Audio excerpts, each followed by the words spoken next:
నమస్తే. ఒకేసారి 4 ప్రదేశాలు హరిద్వార్ గంగా హారతితో మొదలై కొండ కోణంలో తిరిగే యాత్ర, గంగోత్రి యమునోత్రి వంటి పుణ్య నదుల దర్శనంతో పరవశించే యాత్ర. ఈ పాటికే మీకు అర్థమైంది కదా? ఎస్, చార్ధామ్ యాత్ర. ఈ యాత్ర యొక్క ప్రత్యేకత ఏంటో ఫస్ట్ ఏవీ రూపంలో చూద్దాం. అద్వైత పరిమళాలు, జీవనదుల జన్మస్థలాలు, త్రినేత్రుని నిజస్థానాలు ఇవి చాలవా?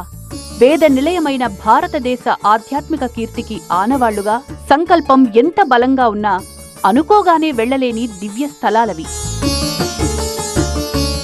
ముందుగానే సిద్ధమవ్వాలి. ఎప్పుడెప్పుడు ఆ శంకరుడు కరుణిస్తాడా అని ఎదురుచూడాలి. అలాంటి అద్భుతమైన మనోల్లాసం చార్ధామ్ యాత్ర. గంగా హారతికి నమస్కరించుకుని ప్రయాణం మొదలెడితే నడిచే ప్రతి అడుగు పరవశమే. యమునోత్రి దగ్గరకు వాహనం వెళ్లకపోయినా మనసు వేగంగా పయనిస్తుంది. అలసట లేకుండా ప్రయాణం చేసి శివనామ స్మరణ చేసుకుంటారు. గంగోత్రి దర్శనంతో చంచల మనస్సుకు ఉల్లాసమిస్తారు. ఆ దర్శనాలతో నిలువెల్లా శివతత్వంతో కేదారనాథేశ్వరుడి ముందు సర్వస్వ శరణాగతి చేసి పావనమైన ఆలోచనలతో బదరీనాథుడి ముందు మోకరిల్లుతారు. ఆ యాత్ర చేస్తే చాలు, అలలకు చెదిరిపోయిన మనస్సు కమలాలు నిండిన పుష్కరిణిలా ప్రశాంతంగా మారుతుంది. చార్ధామ్ యాత్ర ప్రతి ఒక్కరికి బాకీ తీర్చుకోవలసిన ప్రయాణమనే చెప్పాలి. రమణ గారు, నిజంగా ఏవి చూస్తుంటే ఇప్పుడే అక్కడికి వెళ్ళి వాలిపోవాలన్నంత అందంగా ఉంది ఆ ప్రదేశం. ఎక్కడ చూసినా కూడా ఒక భక్తి పారవస్యం కనిపిస్తుంది. ఏవీలో ఒక అందమైన ప్రకృతి, కింద అలకనంద నది, చుట్టూ పర్వతాలు. అందరూ కూడా వెళ్ళగలిగే యాత్ర అంటారా ఇది? అంటే చిన్న పిల్లలు, ముసలి వాళ్ళు. భారతీయ హైందవ సమాజంలో ప్రతి వ్యక్తి కూడా తన జీవితకాలంలో భగవంతుడు నిజంగా అవకాశం ఇస్తే తప్పనిసరిగా ప్రతి ఒక్కరూ చేయవలసినటువంటి యాత్ర చార్ధామ్ యాత్ర.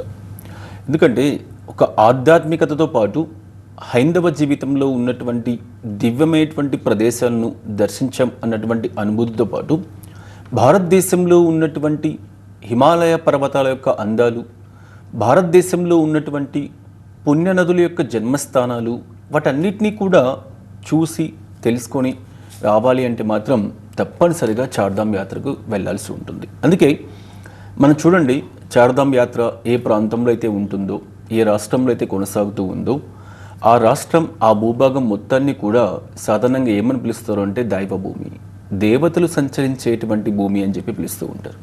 భారతదేశంలో ఏ రాష్ట్రానికి కూడా ఈ పేరు లేదు.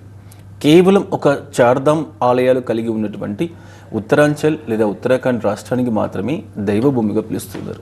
అక్కడ ఉన్నటువంటి ప్రజల యొక్క నమ్మకం ఏంటి అంటే 6 నెలల కాలం పాటు ఏ 4 ప్రధానమైనటువంటి ఆలయాలు ఉన్నాయో ఈ 4 ఆలయాలు, యమునోత్రి, గంగోత్రి, కేదార్నాథ్, బద్రీనాథ్, 4 ఆలయాలను కలిపి ఒకసారి దర్శించుకొని రావడాన్ని మనము చార్ధామ్ యాత్రగా వాడుక భాషలో ఏ విధంగా అయితే చెప్పుకుంటూ ఉన్నామో, ఈ 4 ఆలయాలను కూడా స్థానిక ప్రజలు ఎలా విశ్వసిస్తూ ఉంటారు అంటే 6 నెలల కాలం పాటు అక్కడికి మంచు చేత కప్పబడి ఉంటాయి కాబట్టి ఎవరు కూడా వెళ్ళేటువంటి అవకాశం లేదు. కాబట్టి ఈ 6 నెలల కాలం పాటు దేవతల చేత పూజింపబడేటువంటి ప్రాంతాలుగా భావిస్తూ ఉంటారు.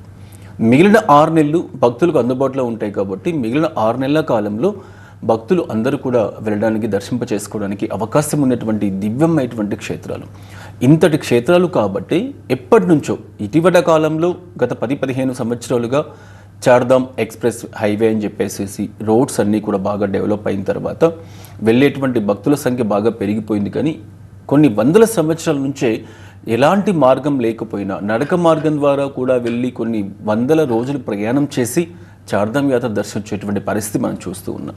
అంతటి దివ్యమైనటువంటి ప్రదేశాలు యమునోత్రి కానివ్వండి, గంగోత్రి కానివ్వండి, ఈ రెండు కూడా భారతదేశంలో ప్రతి ఒక్క వ్యక్తి కూడా పుణ్యనదులుగా భావిస్తూ ఉంటారు. ఒక్కసారి గంగానదిలో స్నానం ఆచరిస్తే చాలు చేసినటువంటి సకల పాపాలు కూడా హరించుకుపోతాయి అన్నటువంటి ఒక నమ్మకం మన హైందవ జీవితంలో ఉంది. అలాంటి గంగానది యొక్క జన్మస్థలమైనటువంటి గంగోత్రి, యమునా నది జన్మస్థలమైనటువంటి యమునోత్రి, వీటితో పాటు కేదార్నాథ్ ఆలయం మనం గమనిస్తే ప్రతి సంవత్సరం భారతదేశ ప్రధాని సైతం ప్రారంభంలో కేదార్నాథ్ ఆలయానికి వెళ్ళి దర్శనం చేసుకోవడం అనేది గత కొన్ని సంవత్సరాలుగా ఆనవాయితీగా వస్తూ ఉన్నటువంటి వ్యవహారం. టూర్ స్ట్రక్చర్ మొత్తం ఎలా ఉంటుంది, ఎన్ని రోజులు ఉంటుంది, అందరూ ఎఫోర్డ్ చేయగలరా ఖర్చు? వేగవంతమైనటువంటి ప్రయాణాలకి, తక్కువ రోజు ప్రయాణాలకి చాలామంది పబ్లిక్ అలవాటు పడ్డారు. కారణం ఏంటంటే ప్రస్తుతం ఉన్నటువంటి వృత్తిరీత్యా కానీ, వ్యాపార రీత్యా కానీ, లేదా పిల్లల విద్యా అవకాశాల దృష్ట్యా కానీ అన్ని విధాలు కూడా షార్ట్ టర్మ్ టూర్స్ మీద ఎక్కువ కాన్సన్ట్రేషన్ పెరుగుతూ ఉంది. కానీ నేను చెప్పేది ఒకటే, షార్ట్ టర్మ్ టూర్ అనేది చార్ధామ్ యాత్రలో ఎటువంటి పరిస్థితుల్లో కూడా పనికిరాదు. కారణం ఏంటంటే ఏదైతే బేస్ క్యాంప్గా మనం పిలువబడుతూ ఉన్నటువంటి హరిద్వార్, రిషికేశ్ ఉందో అక్కడి నుంచి హిమాలయ పర్వత శ్రేణులలో ప్రతిరోజు కూడా 10 నుంచి 12 గంటల టైం వరకు ట్రావెల్ చేయడానికి అవకాశం ఉన్నటువంటి ప్రాంతాలు. ఒక్కసారిగా మనం చాలా తక్కువ టైంలో వెళ్ళేసి రావాలి, తక్కువ టైంలో చూసేసి రావాలి అని చెప్పి వెళ్ళేటువంటి యాత్ర కానే కాదు. కనీసం అంటే మినిమం 12 రోజుల నుంచి 13 రోజుల పాటు టైం తీసుకుంటుంది.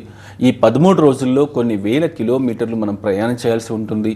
పైగా ప్రతిరోజు కూడా హిమాలయ పర్వత శ్రేణుల్లో దాదాపుగా సముద్ర మట్టానికి 6,000 నుంచి 10,000 మీటర్ల ఎత్తులో ఉన్నటువంటి హిమాలయ పర్వత శ్రేణిలో ట్రావెల్ చేయడం అనేది చాలా సంక్లిష్టంగా ఉంటుంది. కాబట్టి హడావిడి ప్లాన్ అనేది చార్ధామ్ యాత్రలు ఎప్పటికీ కూడా పనికిరాదు. అందువల్ల అక్కడ ప్రభుత్వం వాళ్ళు కూడా, స్థానిక ప్రభుత్వం వాళ్ళు కూడా వెళ్ళేటువంటి వెహికల్కి గ్రీన్ కార్డ్ అని, తర్వాత ఆ వెహికల్ ఫిట్నెస్ కరెక్ట్గా ఉందా లేదా అని చెప్పేసి అన్ని విధాల సెక్యూరిటీకి సంబంధించినటువంటి ఏ జాగ్రత్తలు తీసుకోవాలో అన్నిటి కూడా తీసుకొని చార్ధామ్ యాత్ర పంపించాల్సి ఉంటుంది. కాబట్టి వెళ్ళేటువంటి వాళ్ళు ఈ విషయంలో చాలా జాగ్రత్తలు తీసుకోవాల్సి ఉంటుంది. కాబట్టి ఎవరైనా షార్ట్ టైంలో ఒక 1 వీక్లో కానీ, 5 డేస్లో కానీ, 6 డేస్లో కానీ వెళ్ళాలి అనుకుంటే మాత్రం సింగిల్ దామ్ లేదా 2 దామ్ లేదా 3 దామ్ ఇలా ప్లాన్ చేసుకుంటే సరిపోతుంది. కానీ 4 దివ్యమైనటువంటి ప్రదేశాలను ఒకేసారి దర్శించుకొని రావాలి అంటే మాత్రం తప్పనిసరిగా 12-13 రోజులు టైం తీసుకుంటేనే కంఫర్ట్గా వెళ్ళడానికి అవకాశం ఉంటుంది. సో వెళ్ళాలని ఫిక్స్ అయ్యాక ఎలాంటి డాక్యుమెంట్స్ రెడీ చేసుకోవాలి? హెల్త్ సర్టిఫికేట్ కూడా తీసుకోవాల్సి ఉంటుంది కదా? తప్పకుండా. ఎందుకంటే ఉత్తరాంచల్ గవర్నమెంట్ వాళ్ళు చార్ధామ్ వెళ్ళేటువంటి భక్తుల సంఖ్య 2021లో ఆఫ్టర్ కరోనా తర్వాత మొదలైనప్పుడు లక్షలాదిగా ప్రయాణికులు అందరూ కూడా రావడం, అక్కడ వచ్చినటువంటి ప్రయాణికులకి అవసరమైనటువంటి సౌకర్యాలు, ఎందుకంటే హిమాలయ పర్వత ప్రాంతాలలో అన్ని వైపులా ఉన్నటువంటి ప్రదేశాలు, క్షేత్రాలు చార్ధామ్ ఆలయాలు. ఈ సమూలమైనటువంటి హిమాలయ పర్వతాల్లో మనం వెళ్ళేటప్పుడు లక్షలాదిగా వచ్చేటువంటి ప్రయాణికులకి అవసరమైనటువంటి వసతి సౌకర్యాలు లభ్యమవడం అనేది చాలా అసాధ్యమవుతూ ఉంటుంది. పైగా చార్ధామ్ ఆలయాలు ఉన్నదే 6 నెలల కాలం. ఈ 6 నెలల కాలంలో భక్తులకి అవకాశం ఉన్నటువంటి టైం 4 నెలలు. మేలో ఓపెన్ అయితే మే, జూన్, తర్వాత ఆగస్ట్, జూలై, ఆగస్టు పూర్తిగా రైనీ సీజన్, సెప్టెంబర్, అక్టోబర్ అంటే 4 నెలల కాలం పాటు. అందువల్ల మంచి హోటల్స్ దొరికేటువంటి అవకాశం చాలా తక్కువగా ఉంటుంది. ఉన్నటువంటి వాటిల్లో కూడా బెటర్మెంట్ మనకు దొరకాలి అంటే మాత్రం మనం ముందస్తుగా ప్లాన్ చేసుకోవాల్సి ఉంటుంది. ఇవేవీ లేకుండా వెళ్ళారనుకుంటే అక్కడికి వెళ్ళిన తర్వాత చాలామందికి రవాణా సౌకర్యాలు అందుబాటులో ఉండవు, వసతి సౌకర్యాలు అందుబాటులో ఉండవు. ఇలా చాలా రకాలైనటువంటి ఇబ్బందులు పడేటువంటి పరిస్థితి వస్తుంది. ఇది కల్లారా 2021లో మనం చూసాం. దాన్ని దృష్టిలో ఉంచుకొని ప్రభుత్వం వాళ్ళు కూడా ఏం చేస్తున్నారంటే ప్రతి సంవత్సరం మార్చిలో ఒక నోటిఫికేషన్ జారీ చేసి చార్ధామ్ యాత్ర రిజిస్ట్రేషన్ అన్నటువంటి ఒక ప్రక్రియను ప్రారంభించారు. ప్రతి ఒక్కరూ కూడా తమ యొక్క ఆధార్ కార్డు ద్వారా వాళ్ళు ఎన్ని దాములకు వెళ్ళాలి, సింగిల్ దామా, 2 దామా, 3 దామా, 4 దామా, ఎన్ని దాములకు వెళ్ళాలి అనుకుంటే ప్రభుత్వం వారి యొక్క వెబ్సైట్లో ఆ దాములకు వెళ్ళాల్సినటువంటి రిజిస్ట్రేషన్ ప్రక్రియ పూర్తి చేసుకుని వాళ్ళు ఏ రోజైతే వెళ్ళాలో ఆ రోజు దానికి సంబంధించిన ఏర్పాట్లు చేసుకుని వెళ్తే అక్కడ ఉన్నటువంటి అధికారులు అలౌ చేసేటువంటి పరిస్థితి ఉంటుంది. ఈ విషయం చాలా మందికి తెలియక చార్ధామ్ బేస్ పాయింట్లు అయినటువంటి హరిద్వార్, రిషికేశ్కి వెళ్ళి అక్కడ ఈ యొక్క టోకన్స్ లభ్యం కాక చాలామంది ఇబ్బంది పడేటువంటి పరిస్థితి కూడా ఉంటుంది. అందువల్ల ఎవరికైతే చార్ధామ్ యాత్ర వెళ్ళాలన్నటువంటి ఆలోచన ఉంటుందో ఆ ఆలోచన ఉన్నటువంటి ప్రతి ఒక్కరూ కూడా ఉత్తరాఖండ్ టూరిజం వాళ్ళ యొక్క వెబ్సైట్ని సందర్శించి తప్పనిసరిగా రిజిస్ట్రేషన్ చేయించుకొని మాత్రమే వెళ్లాల్సి ఉంటుందని చెప్పి తెలియజేస్తున్నా. ఒకవేళ ప్యాకేజీలు వస్తే ఆర్వీ టూర్స్ అండ్ ట్రావెల్స్ కూడా దేశవ్యాప్తంగా, నాట్ ఓన్లీ సౌత్ ఇండియా, భారతదేశ వ్యాప్తంగానే వందలాది వేలాది మంది ప్రయాణికుల్ని ప్రతిరోజు పంపిస్తూ చార్ధామ్ యాత్ర చరిత్రలోనే అత్యధిక మంది ప్రయాణికులు పంపించేటువంటి సంస్థ ఆర్వీ టూర్స్ అండ్ ట్రావెల్స్ సంస్థ. మా సంస్థ నుంచి ఎవరైనా ట్రావెల్ చేయాలి అనుకునేటువంటి వాళ్ళకందరికీ కూడా అక్కడికి సంబంధించిన రిజిస్ట్రేషన్స్ కానివ్వండి, ఎయిర్పోర్ట్లు కానివ్వండి, ఇవన్నీ కూడా మా సిబ్బంది చూసుకుని ఏర్పాటు చేసి పంపించే అవకాశాన్ని మనం కల్పిస్తూ. చల్లటి వాతావరణం, ఎత్తైన కొండలపైకి ఎక్కాలి, మీరు అన్నారు ఇందాక కొన్ని వేల కిలోమీటర్ల పైకి వెళ్తామని చెప్పి. మరి ఈ వాతావరణం అందరికీ సరిపడుతుందా? అంటే మనం కొంచెం హైట్కి వెళితేనే బ్రీతింగ్ ప్రాబ్లమ్స్ వచ్చేస్తాయి. అలాంటిది అన్ని వేల కిలోమీటర్ల పైకి అంటే చిన్నపిల్లల్ని తీసుకువెళ్ళే వాళ్ళు, ముసలి వాళ్ళను వీళ్ళు ఇబ్బంది పడే అవకాశం ఉంటుందా? మనం చూస్తున్నామండి భారతదేశంలో ఎన్నో రకాలైనటువంటి యాత్రా ప్రపంచానికి సంబంధించి మనకు హైందవ సమాజానికి సంబంధించి ముఖ్యంగా ఎన్నో రకాల కుంభమేళాలు వస్తూ ఉన్నాయి, ఎన్నో రకాల పుష్కరాలు వస్తూ ఉన్నాయి, ఎన్నో రకాల చార్ధామ్ యాత్ర, అమర్నాథ్, కైలాస్, ఇలా ఎన్నో రకాలైనటువంటి యాత్రలు వస్తూ ఉంటాయి. బట్ ఇక్కడ మనం గమనించాల్సింది ఏంటంటే మనమైన ప్రయాణికులైన భక్తులైన ప్రతి ఒక్కరు కూడా వెళ్ళేటువంటి యాత్ర ఎలాంటిది, ఆ యాత్రకు సంబంధించినటువంటి సౌకర్యాలు అక్కడ ఎలా ఉన్నాయి, వాటికి సంబంధించిన ఏర్పాట్లు ఎలా చేసుకోవాలి, ముందస్తు ప్రణాళిక ఏంటి, ఇటువంటి ఏ ప్రణాళికాబద్ధమైనటువంటి ఆలోచన లేకుండా భారతదేశంలో మైదాన ప్రాంతంలో కాశ్మీర్ నుంచి కన్యాకుమారి వరకు, గుజరాత్ నుంచి అస్సాం వరకు ఉన్నటువంటి సమస్త టూరిజం ప్లేసెస్లలో మనం 1 డే బిఫోర్ వెళ్ళినా మనకు అక్కడ వసతి, దర్శనం అన్నీ కూడా దొరికేటువంటి అవకాశం ఉంటుంది. కానీ హిమాలయ పర్వత ప్రాంతాలలో కేవలం కొన్ని నెలల కాలం పాటు మాత్రమే అందుబాటులో ఉండి, పైగా దేశవ్యాప్తంగా ఉన్నటువంటి కోటాను కోట్ల మంది ప్రజలకి ఆహ్వానిస్తూ ఉన్నటువంటి చార్ధామ్ లాంటి యాత్రలకు వెళ్ళాలి అంటే మాత్రం కొంచెం హోంవర్క్ తప్పనిసరిగా చేయాల్సి ఉంటుంది. ప్రధానంగా అక్కడ ఆహార సదుపాయాలు అందుబాటులో ఉండవు. ఎందుకంటే ఉత్తరాంచల్ గర్వార్ మండల్లో ఉన్నటువంటి ప్రజల ఆహార అలవాట్లు వేరు, దక్షిణ భారతదేశంలో ఉన్నటువంటి మన ప్రజల యొక్క ఆహార అలవాట్లు వేరు. అక్కడ మనకు సమస్య రావడానికి అవకాశం ఉంటుంది. 2, వసతికి సంబంధించినటువంటి సమస్య రావడానికి అవకాశం ఉంటుంది. ఎందుకంటే ప్రతి ప్రాంతంలో ఆ గ్రామంలో ఉన్నటువంటి ప్రజలు, ఆ గ్రామంలో ఉన్నటువంటి ఏర్పాట్లకు అనుగుణంగా ఒక్కొక్క గ్రామంలో ఒక 2000 నుంచి 3000 మంది భక్తుల్ని స్టే చేయడానికి అవకాశాన్ని మాత్రమే మనకు ఏర్పాటు చేసుకోవడానికి అవకాశం ఉంటుంది. కాబట్టి వసతికి సంబంధించి ముఖ్యంగా మనకి ఇబ్బంది జరిగేటువంటి అవకాశం ఉంటుంది. పైగా రవాణాకు సంబంధించి ఎప్పుడైతే చార్ధామ్ యాత్ర ప్రారంభమవుతుందో, ప్రారంభమైనప్పటి నుంచి ఒక్కసారి ఒక ట్రావెల్ వెహికల్ వెళ్ళింది అంటే 13-14 రోజుల కాలం పాటు తిరిగి రావడానికి అవకాశం ఉండదు. అంటే ఒకసారి ప్రయాణికులు తీసుకువెళ్ళినటువంటి వాహనం నెలలో కేవలం 3 ట్రిప్పులు మాత్రమే చేసే అవకాశం ఉంటుంది. ఇలా అన్ని విషయాల్లో కూడా ఇబ్బందులు కలిగేటువంటి పరిస్థితి వస్తూ ఉంది. కాబట్టి ప్రతి సంవత్సరం మే మాసం వచ్చింది అంటే చాలు మనం చార్ధామ్ యాత్రకు సంబంధించిన విపరీతమైనటువంటి రద్దీ, ట్రాఫిక్ జామ్ అవుతూ ఉంది, ప్రజలు ఇబ్బంది పడుతూ ఉన్నారు, భక్తులు చాలా అవస్థపడుతూ ఉన్నారు. ఎందుకంటే మార్గ మధ్యంలో ఏమీ కూడా మనకు దొరికేటువంటి అవకాశం అండ్ కొండ చర్యలు విరిగిపడ్డాయంటే ఇంకా అసలు గంటల తరబడి అలా ఉండిపోవాల్సిందే. ఇటువంటి పరిస్థితులలో ఆర్వీ టూర్స్ అండ్ ట్రావెల్స్ గత కొన్ని సంవత్సరాలుగా ఎందుకు ఇంతమంది ప్రయాణికులు మన సంస్థ నుంచి వెళ్తూ ఉన్నారు అంటే 200 మంది సిబ్బందిని హరిద్వార్ మొదలుకుంటే బద్రీనాథ్ వరకు మార్గ మధ్యంలో ఏ బస్సు ఎక్కడ బ్రేక్ఫాస్ట్ చేస్తుంది, ఎక్కడ లంచ్ చేస్తుంది, ఎక్కడ డిన్నర్ ఫెసిలిటీస్ ఉన్నాయి, మార్గ మధ్యంలో ప్రతి 200 కిలోమీటర్లకు ఒక చోట ప్రత్యేకమైనటువంటి ఫుడ్ కౌంటర్స్ ఏర్పాటు చేసి, మన భాషలో చెప్పాలంటే అమర్నాథ్ భాషలో లంగర్స్ అని చెప్తూ ఉంటాం.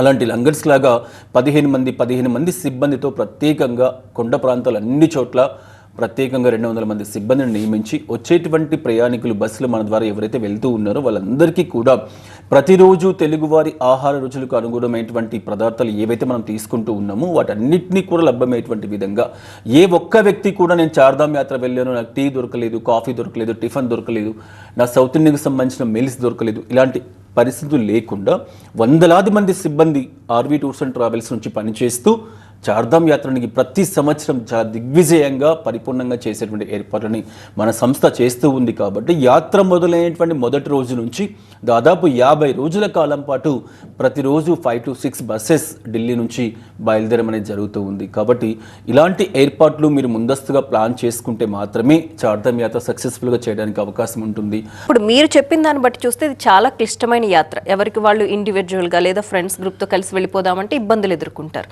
ఇక్కడ మనం ఆలోచించాల్సింది 4: వసతి, ఆహారం, నీరు అండ్ ఏదైనా ఆరోగ్య సమస్య తలెత్తితే ఇమ్మీడియట్గా వైద్య సౌకర్యాలు ఏమున్నాయి అనేది. ఆర్వీ టూర్స్ అండ్ ట్రావెల్స్ వీటికి సంబంధించి ఏమేం ప్రొవైడ్ చేస్తుందండి? ఈ 4 అంశాలకు సంబంధించి ప్రతి సంవత్సరం ఒక 8 నెలలు ముందుగానే మొదటిగా విమాన సౌకర్యానికి సంబంధించి హైదరాబాద్ నుంచి కానీ, విశాఖపట్నం నుంచి కానీ, తిరుపతి కానీ, బెంగళూరు కానీ ఏవైతే మన సౌత్ ఇండియాకి సంబంధించినటువంటి మెయిన్ హెడ్ క్వార్టర్స్ ఉన్నాయో ఇక్కడ నుంచి ప్రయాణికులు తీసుకువెళ్ళడానికి అవసరమైనటువంటి విమాన టికెట్స్ని ముందుగానే బుక్ చేస్తూ ఉన్నాం. అండ్ రవాణాకు సంబంధించి క్లియర్ కట్ పిక్చర్ మాకు అందుబాటులో ఉంటుంది. ఈ సంవత్సరం ఇంతమంది ప్రయాణికులు మనం తీసుకువెళ్ళాలి, వాళ్ళకు అనుగుణంగా వసతి ఏర్పాటు చేస్తున్నాం. కేదార్నాథ్లో కానీ, బద్రీనాథ్లో కానీ, యమునోత్రి కానీ, గంగోత్రి కానీ ఆల్మోస్ట్ ఒక 5-6 hotels RV tours and travels పరిధిలో మన సంస్థ యొక్క ఆధ్వర్యంలోనే ఈ 6 నెలల కాలం పాటు జరిగేటువంటి విధంగా ఏర్పాటు చేస్తున్నాం. ఇదివరకు మనం చెప్పినట్లు విధంగా 200 మంది సిబ్బంది భోజనానికి సంబంధించి, ఓన్లీ భోజనానికి సంబంధించి ఆ కొండ ప్రాంతాల్లో ఏర్పాటు చేయడం జరుగుతూ ఉంది. మరొక విషయానికి సంబంధించి తీసుకుంటే ప్రతి 26 మంది ప్రయాణికులకి ఒక ప్రత్యేకమైనటువంటి గైడ్ని అందుబాటులో ఉంచి ఎయిర్పోర్ట్ పికప్ చేసుకుంటే ఎయిర్పోర్ట్ డ్రాప్ చేసేంత వరకు, అది హైదరాబాద్ అయినా, ఢిల్లీ అయినా, డెహ్రాడూన్ అయినా, ఎక్కడైనా సరే పికప్ చేసుకుంటే డ్రాప్ చేసేంత వరకు వాళ్ళకు అనుగుణంగా 26 మంది యాత్రికులకు ఒక ప్రత్యేకమైనటువంటి గైడ్ని కూడా ఏర్పాటు చేసి యాత్రకు ఏర్పాటు చేస్తున్నాం. అంటే ఒక ప్రత్యేకమైనటువంటి 250 మంది 300 మందికి సంబంధించిన సిబ్బంది పరిపూర్ణంగా ఒక 50 రోజుల కాలం పాటు కాన్సన్ట్రేషన్ పెట్టి పనిచేస్తూ ఉన్నారు. కాబట్టి ప్రతి సంవత్సరం ఆర్వీ టూర్స్ అండ్ ట్రావెల్స్లో వెళ్ళేటువంటి చార్ధామ్ భక్తుల సంఖ్య పెరుగుతూ ఉంది. దానికి అనుగుణంగా ఏర్పాట్లు కూడా మనం చేస్తూ ఉన్నాం. ఏ ఒక్కరికి కూడా వేలాదిగా ప్రజలు తరలి వెళ్తూ ఉన్నప్పటికీ కూడా ఒక్క ప్యాసింజర్కి కూడా ఎలాంటి ఇబ్బందులు కలగకుండా కేవలం ఒక్క విషయంలో మాత్రమే మనం చాలా సందర్భాల్లో చూసాం. కేదార్నాథ్కి వెళ్తూ ఉన్నటువంటి పరిస్థితులలో హెలికాప్టర్ విషయంలో చాలా ఇబ్బందులు జరుగుతూ ఉన్నాయి, చాలా మోసాలు జరుగుతూ ఉన్నాయని ప్రతి సంవత్సరం మనం మాట్లాడుకుంటూ ఉన్నాం. ఆ ఒక్క విషయంలో మాత్రమే పబ్లిక్గా చెప్పడం జరుగుతూ ఉంది. హెలికాప్టర్ సౌకర్యం అనేది RV tours and travels provide చేయదు. ఒక ఆర్వీ టూర్స్ అండ్ ట్రావెల్స్ మాత్రమే కాదు, దేశంలో ఏ సంస్థకి కూడా హెలికాప్టర్ టికెట్స్ని బుక్ చేయడానికి అవకాశం లేదు. కేవలం ఒకే ఒక సంస్థ ఐఆర్సిటిసి. ఏదైతే మనం Tatkal tickets, railway tickets booking చేసుకుంటూ ఉన్నామో దాని యొక్క ఆధ్వర్యంలోనే కేదార్నాథ్కి సంబంధించినటువంటి హెలికాప్టర్ టికెట్స్ బుక్ చేసుకోవాలి. ప్రతి సంవత్సరం ఏప్రిల్ మాసంలో లేదా మార్చ్ చివరి వీక్లో ఉత్తరాఖండ్ గవర్నమెంట్ వాళ్ళు ప్రత్యేకంగా ఒక నోటిఫికేషన్ జారీ చేసి పత్రికా ప్రకటన ద్వారా, టీవీ ఛానల్స్ ద్వారా, అన్ని మాధ్యమాల ద్వారా ప్రజలకు తెలియచేసి ఐఆర్సిటీస్ ద్వారా కేదార్నాథ్ హెలికాప్టర్ బుక్ చేసుకోమని చెప్తూ ఉన్నారు. ఇలా చెబుతూ ఉన్నప్పటికీ కూడా చాలామంది భక్తులు ఆన్లైన్లో మోసపోతూ, ఆఫ్లైన్లో మోసపోతూ వేలాది రూపాయలు ఖర్చు పెట్టి, ఎందుకంటే 20 కిలోమీటర్ల ట్రెక్కింగ్ అంటే మనం వెళ్ళలేము, హెలికాప్టర్ వెళ్ళేసి వస్తే ఒక 15 నిమిషాలు 20 నిమిషాలు దర్శనం చేసుకుని రావచ్చు, చాలా కంఫర్ట్గా ఉంటుందని 25,000 30,000 ఒక్కొక్కసారి 50,000 రూపాయలు కూడా కస్టమర్ మోసపోయేటువంటి పరిస్థితి సీతాపూర్, రాంపూర్ ఈ యొక్క కేదార్నాథ్ బేస్ క్యాంపులలో మనం ప్రతి సంవత్సరం చూస్తూ ఉన్నాం. అటువంటి పరిస్థితి ఎవ్వరు కూడా నమ్మకండి. ఇటీవల కాలంలో చాలా ట్రావెల్ సంస్థలు ఇంక్లూడింగ్ హెలీ ప్యాకేజ్ అని చెప్పి కూడా ఏర్పాటు చేసి అమ్ముతూ ఉన్నాయి. ఎక్కడ కూడా హెలీ ప్యాకేజ్ చేసేటువంటి పరిస్థితి లేదు. అయితే మీరు అన్నట్లుగా చాలా మంది ట్రెక్కింగ్ చేయాలనుకుంటారు, నడవలేని గుర్రం ఎక్కుతారు లేదా డోలి ఎక్కుతారు. ఈ టైం మేనేజ్మెంట్ అనేది ఎలా చేస్తారు? ఒక్కొక్క ట్రిప్కి 100 మందిని తీసుకెళ్తారు, ఒక్కొక్క ఆప్షన్ ఒక్కో రకంగా ఉంటుంది. సో వీళ్ళకి ఒక్కొక్కరికి ఒక్కొక్క టైం కూడా పడుతుంది. ఎలా ఇదంతా మేనేజ్ చేస్తారు? దీనికోసమే ప్రతి 26 మంది వ్యక్తులకి ఒక ప్రత్యేకమైనటువంటి గైడింగ్ వ్యవస్థ, ప్రతి చోట కేదార్నాథ్, బద్రీనాథ్, సీతాపూర్, రాంపూర్, ఉత్తరకాశీ ఇలా అన్ని ప్రాంతాలలో కూడా 4 లేదా 5 మంది మేనేజర్ని స్థానికంగా ఉంచేసేసి అక్కడే ఏర్పాటు చేసి వచ్చేటువంటి భక్తులను పికప్ చేసుకోవడం, వాళ్ళకి అవసరమైనటువంటి ఏర్పాటు చేయడం. ఫర్ ఎగ్జాంపుల్ డోలీ కానీ గుర్రం కానీ అంత ఈజీగా దొరికేటువంటి పరిస్థితి లేదు. ఎందుకంటే ఉన్నటువంటి గుర్రాల సంఖ్య తక్కువగా ఉంటుంది, వచ్చేటువంటి భక్తుల సంఖ్య లక్షల్లో ఉంటుంది. ఇటువంటి పరిస్థితుల్లో కూడా దొరికేటువంటి పరిస్థితి తక్కువగా ఉంది కాబట్టి అక్కడే ఒక 4-5 మంది మేనేజర్లను ఏర్పాటు చేసి వాళ్ళందరూ కూడా స్థానికంగా కోఆర్డినేట్ చేసుకొని ఇవాళ ఎంతమంది భక్తులు వస్తున్నారు ఆర్వీ నుంచి, ఇవాళ 50 మంది వస్తున్నారా, 100 మంది వస్తున్నారా, 150 మంది వస్తున్నారా, వాళ్ళకి ఏర్పాట్లు ఎలా చేయాలి అన్నటువంటి విషయంలో వాళ్ళకి పూర్తిగా ట్రైనింగ్ ఇచ్చి ప్రతిరోజు కూడా ఏ ప్రయాణికుడు కూడా అక్కడ ఇబ్బంది పడకుండా ఏర్పాటు చేయడం అనేది జరుగుతూ ఉంది. ఒక ప్రణాళికబద్ధమైనటువంటి ఏర్పాట్లతో చార్ధామ్ యాత్ర నిర్వహిస్తూ ఉన్నాం కాబట్టి మీరందరూ చెప్పినటువంటి విధంగా సంక్లిష్టమైనటువంటి యాత్ర, చార్ధామ్ యాత్ర అంటేనే కష్టమైంది. అంటే ఒక భక్తుడు ఒక ప్రాంతానికి వెళ్ళి వస్తే, నేను ఒక భగవంతుణ్ణి, సాక్షాత్ జ్యోతిర్లింగ క్షేత్రాన్ని, సాక్షాత్ నరుడు నారాయణుడు తపస్సు చేసేటువంటి భూమి మీదనే అతి దివ్యమైనటువంటి ప్రదేశం బద్రీనాథ్ ఆలయాన్ని, భారతదేశంలో దాదాపు 50 కోట్ల మంది ప్రజలకి జీవనాధారమైనటువంటి పుణ్యనదులుగా భావిస్తూ ఉన్నటువంటి గంగోత్రి, యమునోత్రి ఆలయాలను దర్శించి వచ్చాను, మీరు కూడా వెళ్ళండి అని చెప్పేటువంటి విధంగా ఉండాలి. కానీ నేను చార్ధామ్ యాత్ర వెళ్ళేసి వచ్చాను, నా ప్రాణం మీదకి వచ్చింది, ఇంకా ఎవరు కూడా వెళ్ళకూడదు, ఇలాంటి పరిస్థితి ఎప్పుడు కూడా రాకూడదు. అందుకే క్లిష్టమైనటువంటి యాత్రను సైతం ఇష్టమైనటువంటి యాత్రగా మార్చినటువంటి సంస్థ ఆర్వీ టూర్స్ అండ్ ట్రావెల్స్. అందువలనే ఏ రోజైతే ఆర్వీ టూర్స్ అండ్ ట్రావెల్స్ గత 20 సంవత్సరాలుగా చార్ధామ్ యాత్ర ఆపరేట్ చేస్తూ ఉందో అప్పటి నుంచి ప్రతి ఒక్క భక్తుడికి ఆ టైం వరకు చార్ధామ్ యాత్ర అంటే 1 వీక్లో 7 డేస్ 8 డేస్లో మాత్రమే పూర్తి చేసుకొని వచ్చే విధంగా మార్నింగ్ 3 o'clock 4 o'clock స్టార్ట్ చేసి ప్రయాణికుల యొక్క ప్రయాణ బడలికను పెంచుతూ ఎక్కడ కూడా వసతి లాంటివి ఏర్పాట్లు చేయకుండా వెళ్ళేటి వచ్చిన ప్రతి ఒక్కరు కూడా చార్ధామ్ యాత్ర అంటే కష్టం కష్టం కష్టం అన్నటువంటి పదాన్ని తీసుకొని వచ్చారు. అటువంటి పరిస్థితి లేకుండా మనం యాత్రా టయాన్ని 12 రోజులు పెంచాం, లేదా ఇంకా కంఫర్టబుల్గా వెళ్ళాలి అంటే 13-14 రోజుల టైం పాటు ఇచ్చేటువంటి అవకాశం కూడా కల్పిస్తూ ఉన్నాం. ఈ సంవత్సరం ప్రత్యేకంగా కొన్ని లగ్జరీ ప్యాకేజెస్ని కూడా చార్ధామ్ యాత్రకి సంబంధించి ఏర్పాటు చేశాం. కంఫర్టబుల్ 3 స్టార్ 4 స్టార్ లాంటి ప్రాంతాలు వసతి కూడా అక్కడ ఏర్పాటు చేసి ఎవరైనా లగ్జరీగా వెళ్ళాలి అనుకునేటువంటి వాళ్ళకు కూడా ప్రత్యేకమైనటువంటి ప్రీమియం ప్యాకేజీలను కూడా అందుబాటులోకి తీసుకురావడం అనేది జరుగుతూ ఉంది. So me tours and travels ద్వారా వెళ్ళాలి అనుకునే వాళ్ళు ఎలా అప్రోచ్ అవ్వాలి, ఏంటి విధానం ఏంటండి ప్రాసెస్? తెలుగు రాష్ట్రాలతో పాటు ఇటీవల కాలంలో కన్నడ, తమిళనాడు రాష్ట్రాల్లో కూడా ఆర్వీ టూర్స్ అండ్ ట్రావెల్స్ కార్యాలయాలు ప్రారంభించి వ్యాపార కార్యకలాపాలు చేస్తూ ఉంది. భక్తులకి మరింత చేరువవ్వాలి అన్నటువంటి ఆలోచనతో మరింత ముందుకు వెళ్ళడం జరుగుతూ ఉంది. మన తెలుగు రాష్ట్రాలకు సంబంధించి తీసుకుంటే విశాఖపట్నం నుంచి తిరుపతి వరకు, కరీంనగర్ నుంచి వరంగల్ వరకు ప్రతి 200 కిలోమీటర్లకి ఆర్వీ టూర్స్ అండ్ ట్రావెల్స్ దాదాపు 12 కార్యాలయాలు అందుబాటులో ఉన్నాయి. ఆల్మోస్ట్ అన్ని మేజర్ సిటీస్లో కూడా ఆర్వీ టూర్స్ అండ్ ట్రావెల్స్ కార్యాలయాలు అందుబాటులో ఉన్నాయి. అనేక రకాల మాధ్యమాల ద్వారా ఆర్వీ ట్రావెల్స్కి సంబంధించిన నెంబర్స్ కూడా అందుబాటులో ఉన్నాయి. ఆర్వీ టూర్స్ అండ్ ట్రావెల్స్ ఒక చార్ధామ్ యాత్ర మాత్రమే కాదు, సమస్త యాత్రా ప్రపంచాన్ని మీకు అందుబాటులోకి తీసుకువస్తూ చార్ధామ్తో పాటు అమర్నాథ్, కైలాష్, వాటితో పాటు భారతదేశ వ్యాప్తంగా ఉన్నటువంటి ఎన్నో డొమెస్టిక్ టూర్స్, అదేవిధంగా ప్రపంచవ్యాప్తంగా కూడా ఇటీవల కాలంలో ఆర్వీ టూర్స్ చేసేటువంటి ప్రయాణాలు అనేవి పెంచడం జరుగుతూ ఉంది. ప్రపంచవ్యాప్తంగా యూరప్కి సంబంధించి కొన్ని ఫిక్స్డ్ డిపాజిట్స్ ప్యాకేజీలను అందుబాటులో తీసుకొని వస్తున్నాం. అదేవిధంగా ఆస్ట్రేలియా, న్యూజిలాండ్, ఏషియన్ కంట్రీస్కి సంబంధించి ఎన్నో రకాల ప్యాకేజెస్ అందుబాటులో ఉన్నాయి. కాబట్టి ఎవరైనా ఇంటర్నేషనల్ కానీ, డొమెస్టిక్ కానీ, చార్ధామ్ యాత్ర కానీ ఏది వెళ్ళాలనుకున్నా ఒక చిన్న ఫోన్ కాల్ దూరంలో మాత్రమే మీరు మాకున్నారు. Right, thank you so much Ramana garu. ఇది వాళ్ళ స్పెషల్ ప్రోగ్రామ్. చూస్తూనే ఉండండి TV9.